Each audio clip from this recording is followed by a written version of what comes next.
Okay, so now we're getting into some of the more interesting problems.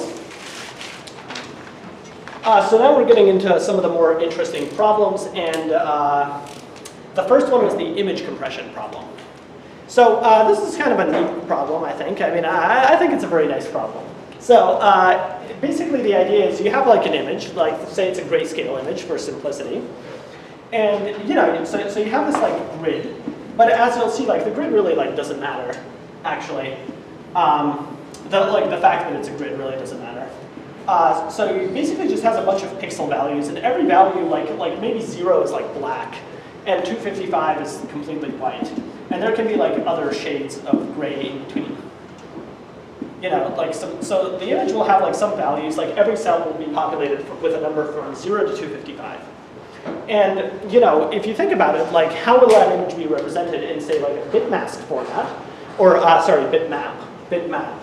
Well, basically just every number between 0 and 255 would be encoded by 8 bits. You would use like, without any kind of other compression, you would just, encode each 0 to 255 value as a byte. It's just 8 bits. Some combination of 8 zeros and ones that encodes this like unsigned 0 to 255 value. And then you would just have like a big array, essentially, of these 0 to 255 values. And you'd have some metadata about the image, like what is its like x and y dimension. Or you can think of it as just like a 2D array. I mean, on disk it would probably be like a single array, but with some x, y attributes. X size and y size attributes. So you have this image, and the idea is we want to compress it. And here's the compression scheme that is going to be used. This is not like the best image compression scheme, but it's just kind of a fun one to think about. Which is that essentially we will use a color palette. And basically what a color palette is instead of using every possible color, like every shade of gray from 0 to 255, we will pick some subset of colors. Like, for example, one kind of logical subset to pick might be like, let's say we were to pick like 0, 50, 100, 150, 200, and then 255, for example. And now the idea is like every color in the image, we will round to the nearest of these colors. So you lose some amount of like contrast, basically a gray that was 60 and a gray that was 65 will now be the same color. They will be 50. But basically every color is going to get rounded to the nearest color. Either up or down. I mean, maybe I wasn't too precise about that in the problem statement. It doesn't really affect the fundamental character of the problem, I don't think, if you just, thought like the colors are always rounded down or something. But, I did say like numerically closest, which I would assume means, you round to like the one that is nearest. So for example, 75, yeah, I guess 75 is ambiguous. Like it doesn't matter which one you round it to. If you have a pixel that's color 75, it can go this way or it can go this way. But if you have a pixel that is, say, like, 70, then it will be rounded to 50. So that is basically kind of what this compression scheme is. And why does this work as a compression scheme? Like that's kind of besides the point for solving the problem, but it's good to kind of understand the motivation of it, right? Well, the idea is if you only picked like, say, like 6 colors, one of 6 colors can be represented with just 3 bits, right? Well, even one of 8 colors, you could pick 8 colors.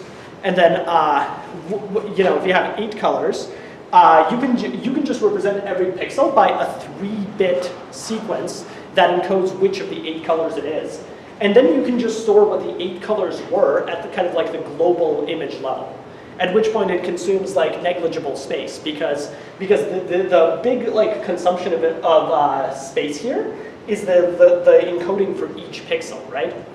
Like if you have to store like a list of colors for the entire image, at the end it's not a big deal because the image might be like 1,000 pixels by 1,000 pixels. That's like 1,000,000 different pixels. That's where you really need to save space on the space you use per pixel. If you then have to like have like a little map of colors at the end of your image, it kind of negligibly contributes to the space. I mean, assuming the number of colors is like still like 0 to 255 or something, reasonably small. Okay, so what we are asked here is we are given an image, can you find can you find what set of colors you should pick in order to compress the image as well as possible? Now you're given the amount of colors, because the amount of colors is basically proportional to the amount of space you want to use. So for example, with 4 colors, we can represent every pixel with just 2 bits. For 8 colors, we can do 3 bits. For 16 colors, we can do 4 bits. So you will be given some parameter k, which is like the number of colors that you are expected to use. You will be given how many colors to use. Your goal is basically to find which ones they should be. So if I tell you to use 8 colors, what 8 colors do you use to compress the image? Now, you might think like a uniform distribution makes sense. Just take like the space from 0 to 255. Take like the number line from 0 to 255, and basically just segment it evenly. But the problem with that strategy is that, what if an image has very few bright colors and most of its contrast is on the lower, darker range, right? So because of that, we say that instead, to do a better job at compression, we're not going to do a uniform palette. We're not going to spread out the colors uniformly over the range.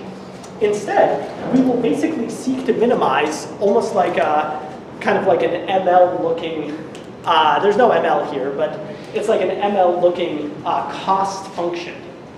And the cost function is pretty simple. It's basically lowest sum of least, basically least squares. Lowest sum of square differences. So in other words, cost equals sum over all pixels.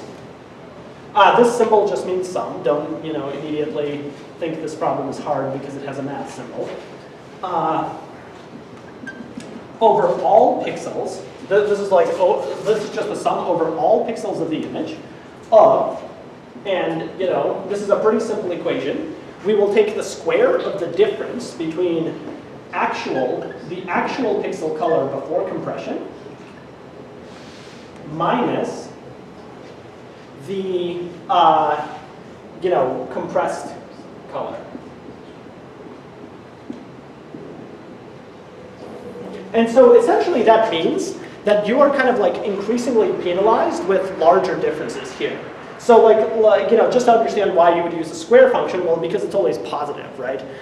So essentially, let's say let's say the actual color is 5 pixels brighter. That's penalized the same, or 5 values brighter. Let's say the compression color is 100. If the actual color is 105, that's penalized exactly the same way as if the actual color was 95. So basically, it's penalized proportional to the absolute, it's related to kind of how much difference there is between the colors, and the cost is always positive. The cost is only 0 if you match the color perfectly. So if you match the color, so this function has the property that if you lost no information during the compression, if you match the color perfectly, then the cost of that is 0. Otherwise, there is some positive cost. And also, the square function tends to kind of penalize large outliers more. When you get a color very, very wrong, it is penalized more than getting the color a little bit wrong. In other words, let's say you get the color wrong by 2, the cost will be 4. But if you get the color wrong by 20, the cost will not be 10 times as much, it will be 100 times as much. So the cost of getting it wrong by 2 is 4, but the cost of getting it wrong by 20 is 400. So you're kind of incentivized to not get anything too wrong, essentially, by this function. But exactly the choice of function here wasn't the most important thing for this problem. It's just I gave you some function to work with. And this seems like a pretty reasonable one. Okay, so we want to minimize this cost, and we want to choose the set of colors that does it. Well, first of all, we might realize, the first kind of step here is we realize that the actual arrangement of the pixels doesn't matter at all, right? There's no spatially sensitive information here where there's nothing that kind of it really doesn't matter which pixels are neighboring which other pixels. It doesn't even matter that the image is a grid. For all we know, it could have been a one-dimensional line. It could have had, it doesn't matter that it's a grid at all. All that matters is basically the composition of the pixels. And we also recognize that in that same spirit, like, it doesn't even matter, like, pixels don't even have any unique identity. Like, they're only identified by their values. Like, a 255 pixel here is exactly the same as a 255 pixel anywhere else. So the first step is we decide to transform this image into just a very simple representation. We make a small array just having all the different color values. So that if the image values are 0 to 255, I will just make a small array like this of size 255 that contains all the same information from the image. It doesn't contain the actual image, of course, but it contains like it's basically a histogram of the colors.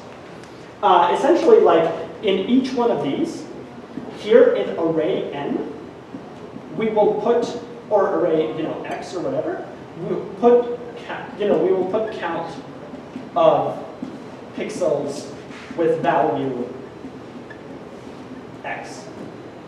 So, so we will basically make a histogram of the pixel colors of each kind.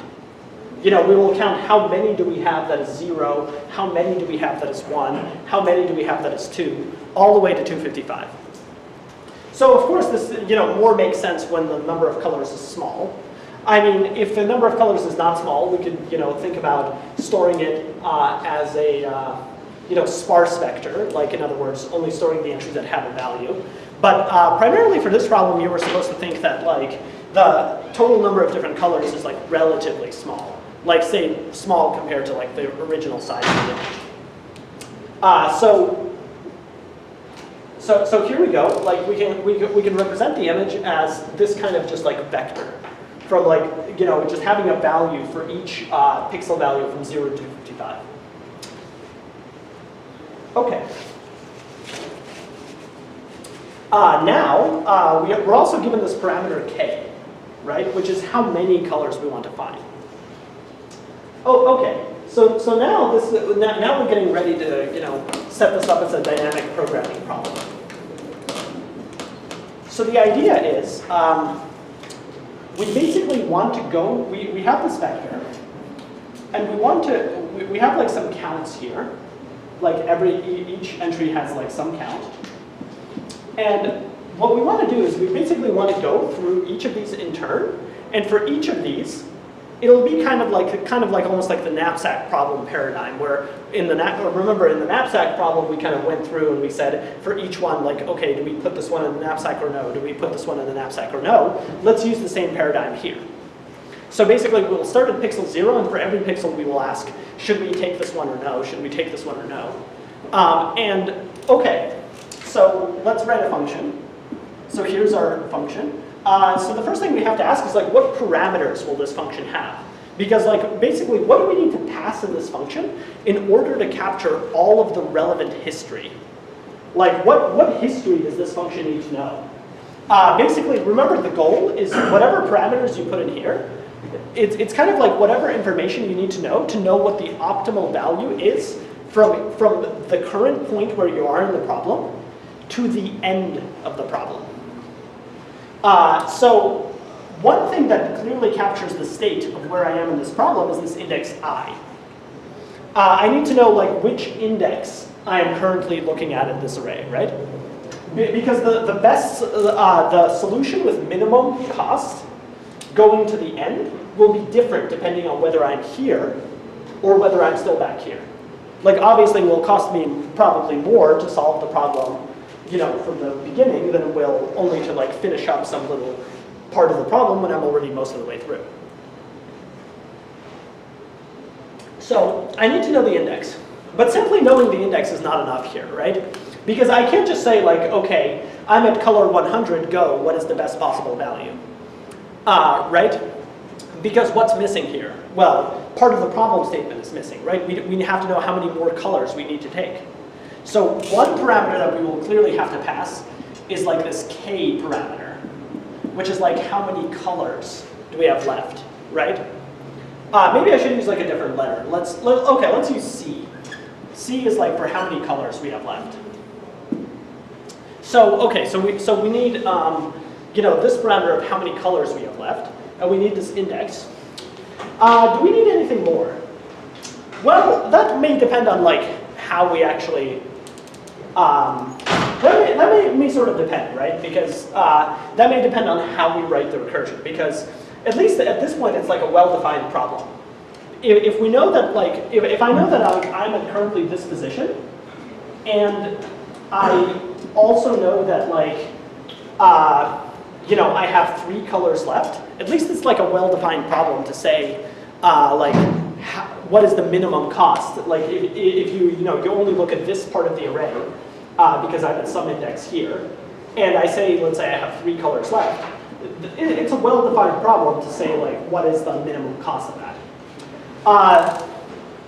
The problem is probably to actually calculate the final cost, and you know, it sort of depends on how you write the recursion, but probably in order to calculate the final cost, you will need one more piece of information, right? Because here's the thing, like let's say I ask you to solve this problem, right? And let's say you're looking at this and you're saying, okay, I'm at index I, and I have 3 colors left. Oh, sure, no problem, I can figure out the final cost, right? But the problem is that maybe some of the pixels before your current position, like maybe you already made the decision, like, okay, you already made the, if you're currently at index I, you already made the decision to take or not take each of the pixels before. But let's say, like, you didn't take this pixel here. I mean, let's say you didn't take this color here, and you didn't take this color here. If now you decide to take this color here, in order to, you might still have to like round some of the other pixels to this color, which will, you know, incur a cost. So the most complete formulation that you probably want is you probably want a parameter I, a parameter C, and a parameter L, which is like the last pixel that you took. So for example, here, like this kind of position, like let's say you have this situation, L is here, and I is here, and C equals 3. That would mean that the last color you that would mean that the last color you decided to include was color L. You included this color. You know, you rounded some pixels to it here. You are currently at position I, deciding whether or not you want to take the color I. And like knowing this L will be important because if you do decide to take the color I, then you will need that information to figure out how to round these pixels and attribute the cost where, right? If you didn't know this L, if you didn't know what was the last color that you took, then how would you know like how to round the pixels that came before you? How would you know like where to attribute their cost? Like that would be essentially the problem you would have. So the kind of full definition of this function is f of I, C, and L is basically if the last color that you accepted was L, and the current index you are considering is I, and the number of remaining colors is C, what is the minimum cost, assuming that all the pixels that are at L or before have already been counted, and all the pixels that are after L have potentially not been counted. This is like why you have to give that kind of definition, because like any pixels that are between the current index you're considering and the last index that you took, they can't possibly have been counted yet because you don't know like what to round them to. Like that's, right, like if you haven't yet determined whether you're taking index I, you don't know, for example, like will this pixel be rounded to I, or will this pixel be rounded to L? Because if you decided not to take I, and instead, you know, you went on for a while and only took this pixel, then this pixel would probably get rounded to L. But if you do take I, then this pixel will actually get rounded to I. So you have to have that extra like information. Yeah, I'm trying to think like, you know, maybe this is a bit confusing. Is there like a more like intuitive way? I think this is pretty intuitive. Like if you like, I think what would really happen if you were solving this problem is you would start with I and C probably, and then you would kind of run into this problem, and then you would, you know, figure out you need to add this parameter L. Because if you, yeah, like if you just go with I and C, like if you just go like how many colors do I have left and where I am, like you wouldn't know where to round some of the pixels, and that would be like the trouble you would have. There probably is like some other way you can do the formulation, like maybe we could try after this. But like, let's say, okay, so let's say if you have this, we can write like a pretty straightforward recurrence in this case. Well, as straightforward as any recurrences on 3 variables are going to be. Yep? One question aside. Well, if we just take C most frequent values in this histogram, isn't it a solution? No, I don't think so. I mean, I don't think that would be true. Well, consider as, yeah, I mean, it's pretty easy to see that like that would not be the right solution, because let's say the most frequent values in your histogram, like let's say you're supposed to pick 4 colors, and the most frequent colors in your histogram are like 0, 1, 2, and 3, right? So you take 0, 1, 2, and 3, but now you incur like really large penalties for the less frequent, but nonetheless like very penalizing values of like say 100, 200, etc. Like that would be the problem. Like basically your values wouldn't be spread out. Like think about it this way, right? There's basically kind of like 2 things that are at tension here, and the reason you need to use dynamic programming is to kind of like for your algorithm to figure out how to balance these things. One, thing is that you actually want your distribution to be pretty uniform. The reason is that we want every pixel to be able to be rounded to some color that is not very different from it. We don't want to incur like large penalties by rounding to something that's really far away. So on one hand, we kind of actually want our distribution to be pretty uniform. We want like pretty uniform spacing between the colors we pick, because that will ensure that no pixel is rounded very far from its original value. On the other hand, we don't just want to have a purely uniform distribution, because that is completely insensitive to the frequencies in the image. So we do want to have some kind of bias towards having like essentially more data points. Like if the image, intuitively, you can think that if the image is darker, like let's say this is dark and this is white, and the image has far more colors that are dark, intuitively we want the distribution to look maybe something like this, Like, close spacing here, and, sparse spacing here. So, colors are still not rounded too far away, but at the same time, we dedicate more of the information to preserving the really common information that's in the dark parts of the image. So there's kind of like 2 things at tension here, and that's why like some greedy strategy doesn't work. You can't just take the most frequent values, because it could be that all the really frequent values are on one end, and it would like be bad for the pixels in the rest of the image.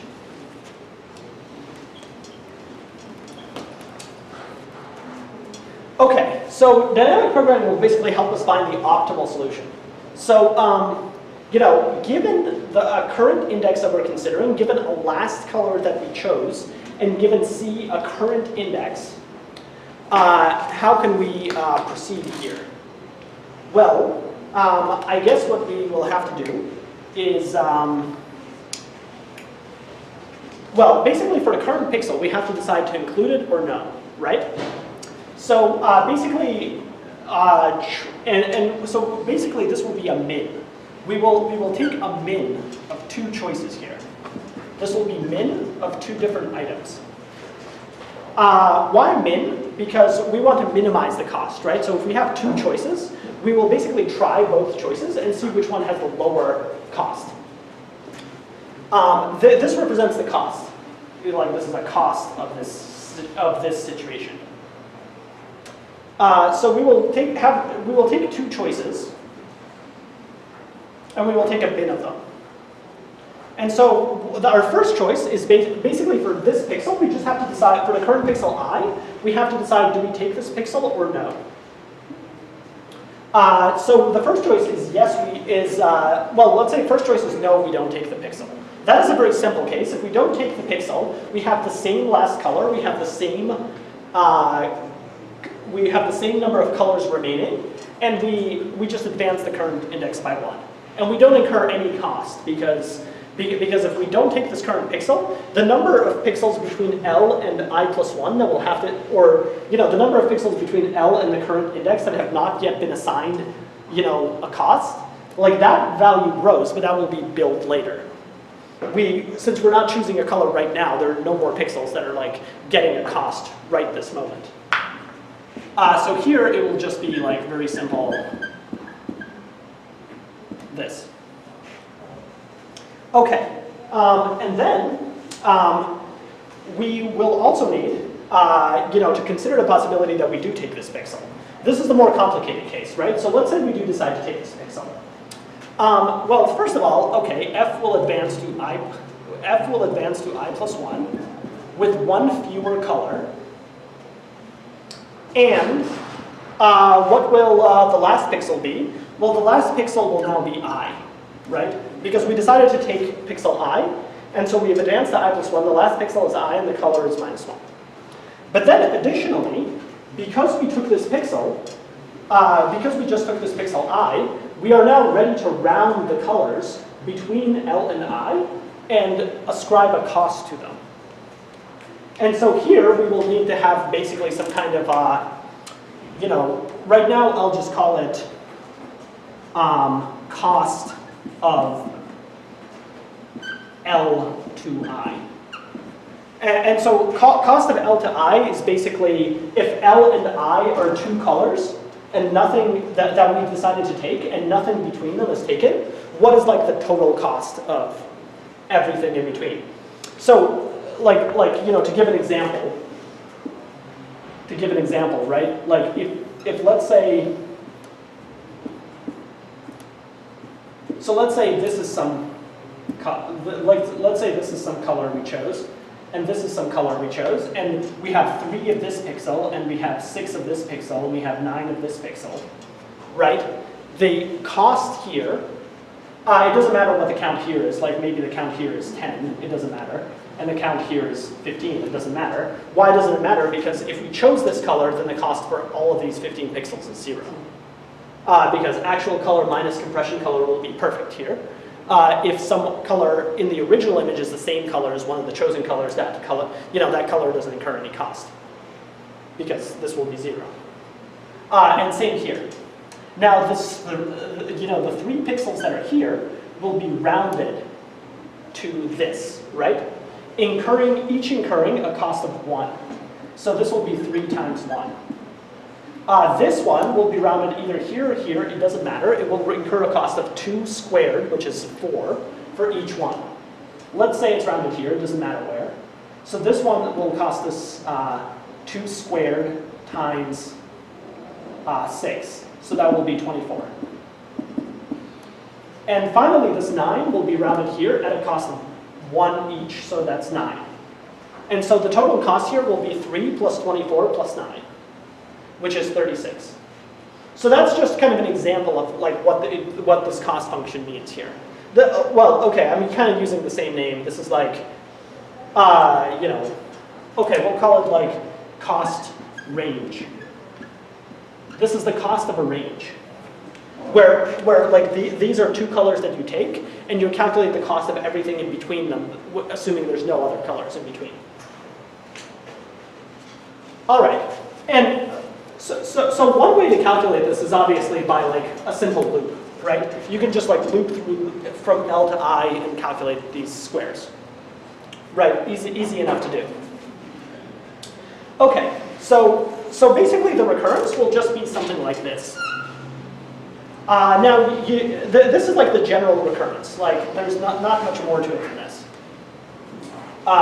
This is the general recurrence. Like we will have some like base cases here.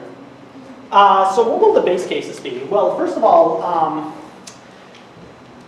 well, we have to, you know, make sure we kind of properly attribute like all of the like error cases and so. So let's see. So if we reach the end of the range,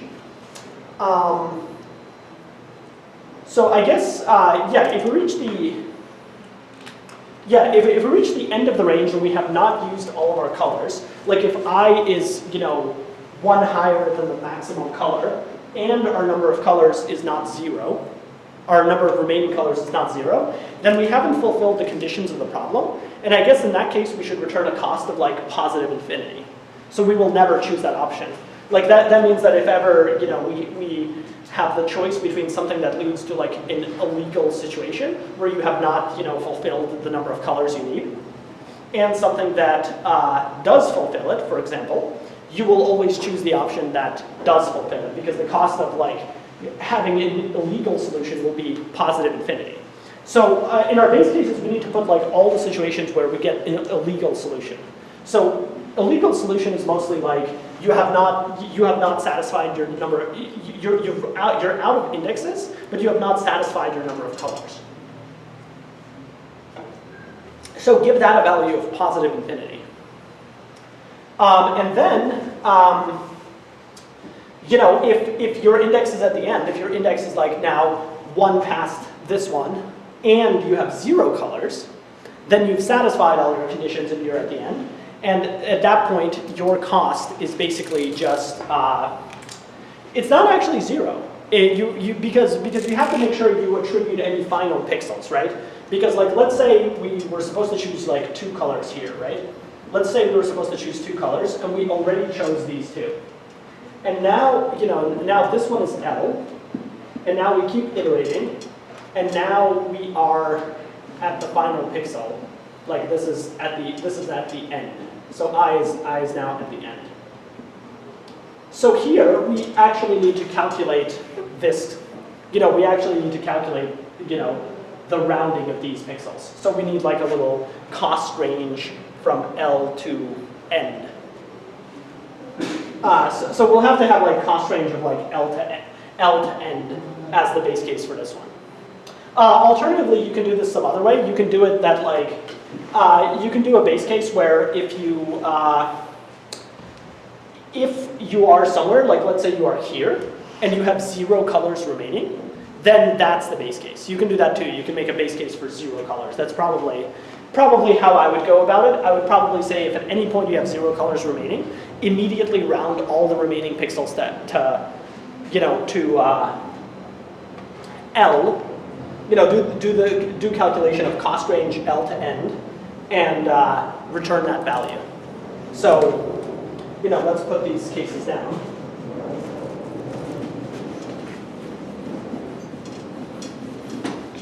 So, yeah, so basically so the base cases are basically like if C equals 0,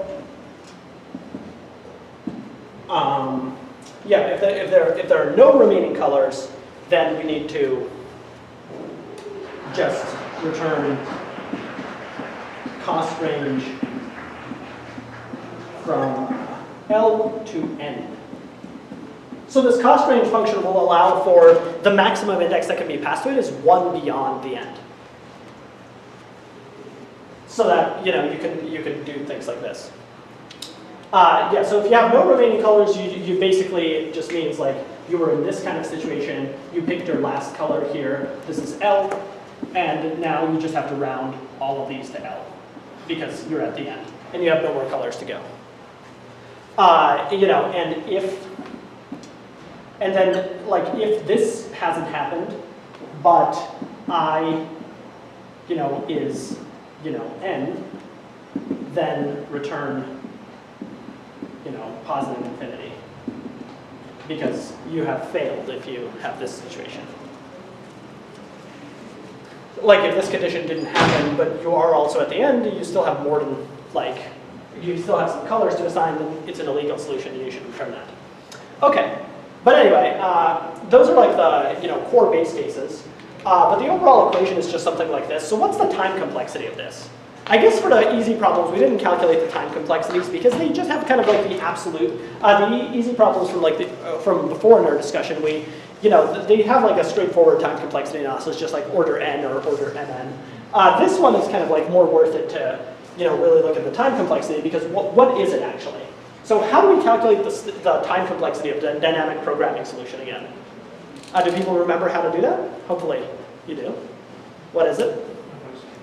Number of states multiplied by the average time per state, right? So how many states are there here? Well, actually, okay, so this parameter can take one of n, calling this, I think we decided to call this parameter r in the problem statement. Like r is like the number, r is the range of colors, right? R is the range of colors. So we call this r. So this can take a value from 0 to r. So essentially this is like, this has r different values. How many remaining colors can we have for, how many different combinations of remaining colors we can have? Well, k was the total number of colors you start with. In the problem statement, k was the number of colors you start with, so this parameter is between 0 and k. So this one is like order k. And for the last color, it can be any index again, so this is another index parameter. So basically here we have number of states. Here we have number of states equal to order k r squared. Make sense? And what is the evaluation time? Well, the evaluation time is this cost range, right? Because this is order 1, calling this function is order 1, calling this function is order 1, taking the bin is order 1. The only thing that's potentially not order 1 is this cost range. What is the time complexity of this cost range calculation? Yeah, it's up to the maximum size of the array, right? No more than that. It's, because you have to loop from L to I to calculate, what is the cost of all the pixels in between. So basically time per state is at most order r.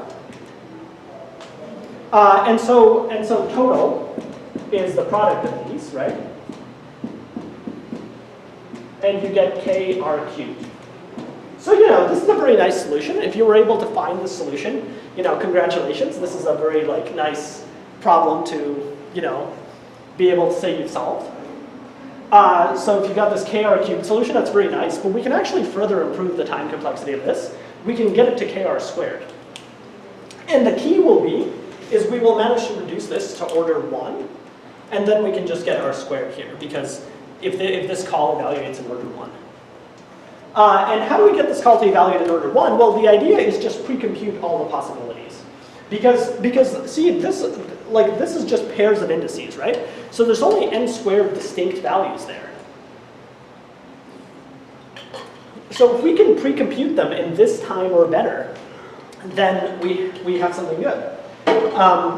So in fact, what we can do is remember what these represent, right? So basically, if here's your 0 to 255 array, this kind of cost range represents if this is color L and this is color I. It represents basically all the pixels in between these indices and rounding them one way or another. It represents the total cost of rounding all of these pixels in between. So what we can do is we can just have a table of how much it would cost to round a certain range downwards to L, and we can have another table of how much it would cost to round ranges upward to some index I. So essentially, for one table, we would basically have just this cost. Let's call it I guess we can call it downwards round or something. So something like down round from L to some value x would be basically you took some value x and all the pixels that are between L and x, you rounded them down. So this actually equals this just equals this sum. So if you go from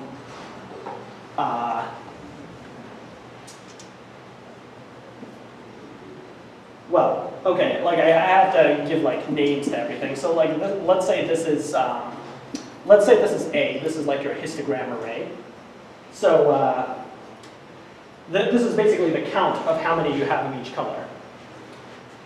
Let I just be an index here, yeah, I'm just using I as an index variable here. So just going from basically L plus 1 to X, all the L's are free because any pixels that are exactly at this value incur no cost. Every L is free, and so you just have this loop from L plus 1 to X, and for it you get A of I. This is how many pixels you have at value, at color I, and then you multiply that by the cost, right, which is basically I minus L squared. Yeah, so this is basically what the formula looks like. This is like the cost of rounding everything starting at X down to L. So basically, for a current index I, you pay this cost and you multiply it by how many pixels you had at that value, and you sum it up. But the thing is, like, this is kind of like, we can calculate this like really efficiently because this is just kind of like a forward-going sum. So for example, if we already calculated L to L plus 2, now it's really easy to calculate L to L plus 3 because we just add the one extra term. So for example, just to show it, like if we are calculating it here, and we have this situation where this was some pixel L, and here's L plus 1, and we have 6 pixels here, and we have 10 at L plus 2, and we have another 10 at L plus 3. We can just calculate these very efficiently by basically saying, okay, here the calculation is just 6 times 1, so 6. Here, these are going to introduce another 10 times 4, 10 times 2 squared, which is 4, of cost. So these are going to introduce an extra 40, but I can just add the existing 6 to this 40. And these are going to introduce an additional 3 squared, 9 times 10, so an additional 90, and I can just add this 46 to it. So basically, very quickly, we can get all this table. Like, this 136 represents the sum of rounding this, plus this, plus this. So this pre-computation step, it may be like a little bit tricky, but you can see how we can quickly build these values and get this like down round table, and then we get a similar up round table because if we picked some other color I here, then these need to be up rounded. So we basically need to have a table of like the sums for rounding stuff down and the sums for rounding stuff up, and then we just split the range in two. Like we will replace this cost range with down round, so this was cost range L to I. We will instead now do like down round from L to L plus I over 2, and then we will up round from L plus I over 2 to I. So the details of this are a little hairy, but the point is like we can pre-compute each of these two things in just R squared time, because this is just a simple kind of calculation. For every position L, we just do a loop that in linear time calculates all of them. And so like in basically N squared time or R squared time, we build a table for this. In R squared time, we build a table for that. And then these will just be table lookups, and these will run in order 1. And we will get this time complexity. So if you reached even this stage of the solution, really congratulations, you're an excellent finder of great solutions. Yeah, any questions about this problem before I go on? Yep. What was the space complexity overall for this solution? Oh, so the space complexity, so the space complexity will just be equal to the, again, like number of states multiplied by the space taken per state. So space taken per state, here's like just one value, so order 1. Number of states, well, number of states we calculated it as kr squared, so it'll be kr squared. Yep. So how did you calculate that 46, 136? Oh, yeah, I was just like giving an example of how this calculation would work. Like the point of the down round function, right? Well, first of all, you got to take a step back, right? Like basically, I'm just looking to find a way to efficiently calculate that cost range function. Because that was what was contributing to the R term here, and I wanted to get this to order 1, right? So it's not like I thought of all of this at once. Like first I came up with the first formula, and then I said, okay, how can we improve it? Well, like let's try to get this more efficient. So how can I calculate efficiently this this like cost of rounding from L to I? Well, one thing I can do is I can split it into two pieces. One that has to be rounded up to I, and one that has to be rounded down to L, right? And these I have more confidence that I can do efficiently because they're just kind of rolling sums. Like what I mean by rolling sum is the cost of rounding everything down from say like this 10 pixel is the cost of rounding these things plus the additional cost of rounding just this cell. And so it's essentially like a cumulative sum. And so basically what I do is like first I calculate this 6. So this 6 is going to have a cost of 6. Then I calculate this 10. This 10 is going to have a cost of 40. But then I add this 6 from before and I get 46. So the true value here is 46 because, so basically like when you round these 10 pixels, each pixel will incur a cost of 2 squared, 4. Right? So the cost of rounding this cell is 40. But what I want to represent is I want to represent the cost of rounding this entire range. And the cost of rounding this cell was 6, so now the cumulative total is 46. So I basically put 46 here. And then what is the cumulative cost of rounding everything from this 10 point downwards? Well, it has to be that like you round this 10, and what is the cost of that? It's 3 squared times 10, that's 90, plus you have to add in all the previous cost. So this is the previous cost, so now you just increase this by 90. And this is like basically a cumulative sum. And so eventually I will build a table, I will basically build a table that looks like this. Like I will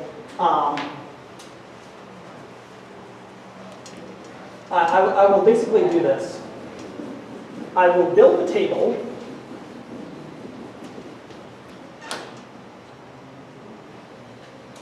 that's like this for the up round, where basically just I only fill in entries that are greater than my value. So basically this will be like 0, 1, 2, 3. And so for 0, I will fill in the cost of like, you know, rounding from pixel 1, rounding from pixel 2.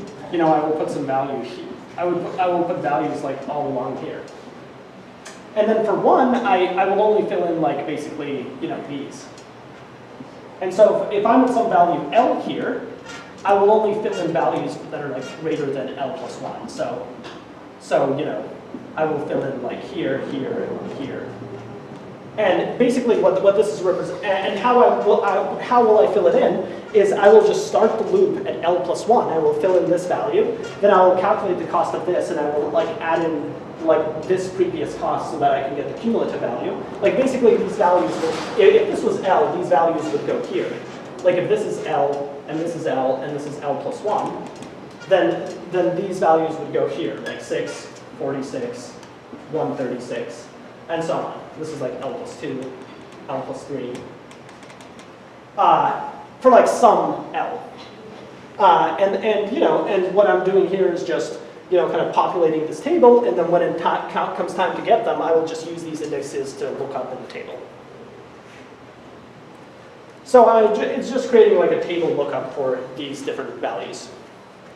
Like the details of this are hairy, but the actual like concept is not very complicated. Like the whole point is just to optimize the calculation of this like cost range thing so that we don't have to spend linear time doing it. This is like a very classic like example of precomputation in dynamic programming. This is a pretty common like technique in a lot of like advanced dynamic programming problems. You end up with a situation where you do like some kind of pre-computation before you start your dynamic programming to supply, you know, some function that you would otherwise maybe have to like do a loop to calculate or something. You kind of supply it efficiently by doing some kind of pre-computation before you start the actual dynamic programming algorithm.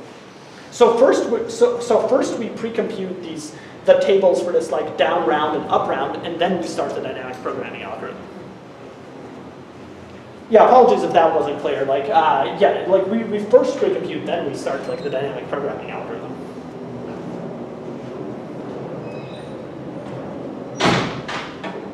Yeah, not an easy problem.